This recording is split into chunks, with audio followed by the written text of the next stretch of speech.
Hello everyone, it's Kay here, and I'm just here to share another of my little foibles that I like to play with now and again, and that is sugarcraft. I've put together these flowers today.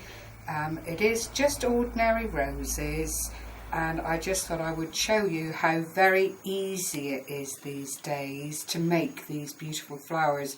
And with Christmas coming up, it is so easy to put these things together, and even supposing you purchased a cake to ice yourself, there is such a huge amount of pleasure in watching these rosebuds come together and just playing. Really, it's a very, very relaxing thing to do. Over the years I've done cakes for raffling and that kind of thing. To be true, usually at Christmas time, and I just go to town with glitter and snowmen and Christmas trees, and over the years it's been huge fun to do. Now, I haven't done any of this for a long time, so it may seem a little bit haphazard. I know what I'm doing. And hopefully you'll be able to follow and see how it all comes about. So I'll move my little flowers out of the way there. I've got a pre-made leaf here, because also one of the benefits of cake crafting these days is that you have all these wonderful stamp punches that you can utilize within the sugar paste or whatever medium you want to use, and they will stamp out the veins of the leaves, give you a nice serrated edge, for example, for a rose leaf. And then all you need is something to hang the little bit on, and I usually use this jewellery stand actually that the film crew made for me some time ago, that not only keeps the shape that you've managed to achieve, but it lets it dry very nicely as well. So what I'm using today, amongst all this array of stuff, I just wanted to show you actually what is available, is a little handkerchief, and it's a bit manky looking because it's been well loved, and in there is some ordinary flour. This I would use if I was making little punched flowers, and these holes just allow you to get one of these. Almost, it's so much like paper crafting, a little ball tool that would allow you to shape and alter the things that you're actually putting together. A wee cutter there and a shaper on the end. Then the food colourings, well, I use food colourings, it's entirely up to you. If you're using sugar paste, and obviously food colouring is the order of the day. And I've just bought the three primary colours, red, blue and green. No, red, yellow and blue, and mix up where I can. I've got some yellow paste here. There's also glazes that you can coat your finished work with that makes it shine and gives it a really good flat finish. Then there are tints like this that you can just add into specific areas that then bleed out into the sugar icing. There is an absolute wealth of things that you can use. More cutters, butterfly cutters, I've got rose cutters. There's a lovely little pincer here that you can just serrate the edge of your cake with and give it a little scalloped edge, or whichever way you want to use it really. Then rolling pins, you always need rolling pins wherever you go in this particular field. There's just a multitude. I won't bore you with everything, I'll just get on and show you how easy it is to put these things together. The other thing I've got here is sugar water. Again, it's down to individual taste and choice. Some people use egg white, and what it does is acts like a glue for the sugar paste, and as it's all supposed to be edible, then you go with whatever suits you. The key things to remember when you're using sugar paste is A, to roll it out very, very thinly, or as thinly as you can, and to always keep it airtight and work in a clean area. So I'll just take off a bit of this. I've already got food colouring on my hands, which I'll ask you to forgive me for. I've also made here the beginnings of your roses, and they are just like little bullets. That's all you need to start off, and before you got on to putting and assembling your roses, you would need several of these for the amount of roses that you wanted to do, and this acts like a former for the rose and just keeps what you're doing very, very safe. So I'll put those down there, and first I'll show you how to do those. What you need essentially is some florist wire. These come in a variety of thicknesses and colours. I don't know if you can pick up, there's the one closest to me at the top is the thicker one, then there's a thinner one in the middle, and then I think probably the one at the bottom is quite a fine one, ideal for leaves and that kind of thing. You've got the same thing in white. Now to make your little bud, you just whip off a little bit of the sugar paste, roll it in your hands till you've got a nice little ball shape like that, and then taking one end, you literally just roll it in the palm of your hand, place it on the board that you're using. The larger this shape is, the larger the rose is, if that makes sense, because a lot of the cutters come in lots and lots of different sizes. What I've done here is formed a little hook in the bottom of the wire, and what that does, once it's dipped into the sugar water mix and put up inside there, acts like an anchor, and it stops that from being able to be pulled out when you're actually applying your leaves or petals or what have you. I then put that onto my little stand here, and I'll make another one just to go through it again. You can make them any size that you like, so if you want to make big roses, obviously you need big centres. If you only want to make small roses, then you would make them to that specification.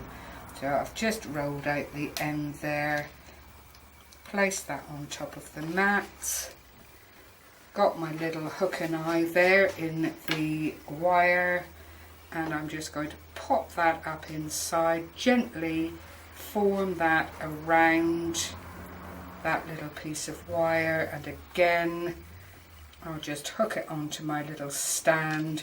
They need at least 24 hours to dry, and these really are dry as dry can be now, so ideally that is the standard to work from. That allows you a good base to anchor the petals. Now what I'm going to do, I've got a little bit here of just white, well, it's cooking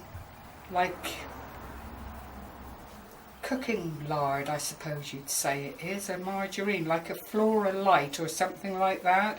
And if you find when you start working with your sugar paste that it's a bit tight and not wanting to be shaped or moulded, then a little tiny bit of that on your fingertips really does just allow it to start to mould like this. Then you want a cocktail stick and literally just, I'm going to use the red, a couple of drops of that onto the top surface here. You don't need much. With some of these food colorants, they do actually affect the sugar paste as well, and they can make it feel quite gloopy. In the event of that happening, you'll see I'm just moulding all of this in together, but in the advent of the sugar paste becoming too moist, that is when you would get your trusty handkerchief out with a little bit of flour in it, and that just dries it out, which I'm going to do there because I can feel from experience that it is actually a little bit loose for what I need it to do. Now I've got some cut out shapes here, very much like cookie cutters, and these are what I use. I've got several sizes, I think it's about 6 or 7 different sizes for different roses. I'm not overly concerned about having the pink run all the way through this ball of paste, because nature in her infinite wisdom does what she likes with colour. And one of the things I've learnt from looking at flowers and so on is that the colour, although it looks perfect from a distance, when you see it up close, it really isn't. So I'm just going to pop that on my little board here, flour it a little bit, and then I've got the larger of my rolling pins, and this is all just polyester, so it cleans up beautifully and it's nice and smooth. And you just begin to roll out the sugar paste. The one thing I can say to you while I'm doing this, and it's sticking already because it's quite warm here, is the thinner you get your paste, the more lifelike and real the roses look. The ones that I showed earlier in the vase are actually quite chunky because it was cooler at that time, and I really couldn't get the paste out as thin as I wanted it to. In an ideal world, you would be able to see print through the thinness of the petal. Now I'm going to use this size. I quite like this smaller size, and all you do is twist a little bit and cut and let that come out. Whoops, a daisy, go down flat. There's one. I'm going to do the same with this one. Twist and pull out. Oops. It's very, very delicate, but as I say, the more delicate the sugar paste is, the better the rose looks once it's been put together. So I should just then pull that out again, having cut through, and I'm only going to do 3. Clearly, if you wanted a fuller blossom, you would cut out as many petals as you felt were necessary to give you the look that you needed. I've then got a very, very fine paintbrush here, which just fits into the neck of my little bottle. And what I'm going to do is pick up my bud in readiness, making sure that the wire is straight or straight-ish. I'm then going to pick one of these already cut out. Just paint it over with the sugar, make sure that it's split fully. I'm going to approximate the centre of that and push that then down onto the bud. And as you can see, it just sits there really, really gently and allows you to play. So you bring up one from one side, one from the opposite side, because the idea is to try and hide the little bud inside, and then you overlap in the same direction the rest of the petals, just like that. You can cover it over. I mean, it's non-essential really, it just depends on how natural you want it all to look, but there would be the beginning layer. You can afford to put that down for a second while you go on to the next cutout, and again find the center, push your wire through and just let it quite naturally and gracefully fall to the bottom to meet the other layer. You do want to try and offset them if you can, and that again builds the rose and makes it look more natural. You can see it's coming together really, really nicely there. And I'll just bring up this, oops, a daisy, I'm going to lose that one. Bring up the last one and bring that on like so. It really is quite pretty. You can take the time at this point if you want to bring out those little peaks of the sugar icing, just to make it a little bit more formed. Now it's getting a little bit on the damp side, but I'm going to go again and put this third layer on, making sure that the petals are split before I do. Last one into the centre, allow it to fall down, and there, if you just let the bottom bits sit out a bit, is your rose, which I think looks really quite natural. You don't need to fuss with it too much. It's whatever pleases your eye at the end of the day. If you want that windswept look and you want your petals to look as though they're opening even more, then you can pull back the petals like so, roll them back gently like so, just to give that opening aspect to the rose, and it just really makes it look way more natural than it all being closed up.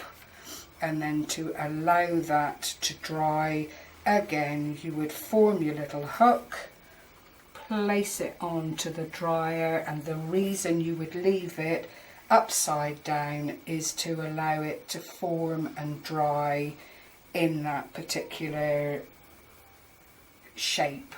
Otherwise all that putting together and moulding just doesn't work. When it comes to actually putting your little bouquet together, it's very much about using this lovely florist tape, which has got a lovely stretch to it, and literally you would just make a series of leaves.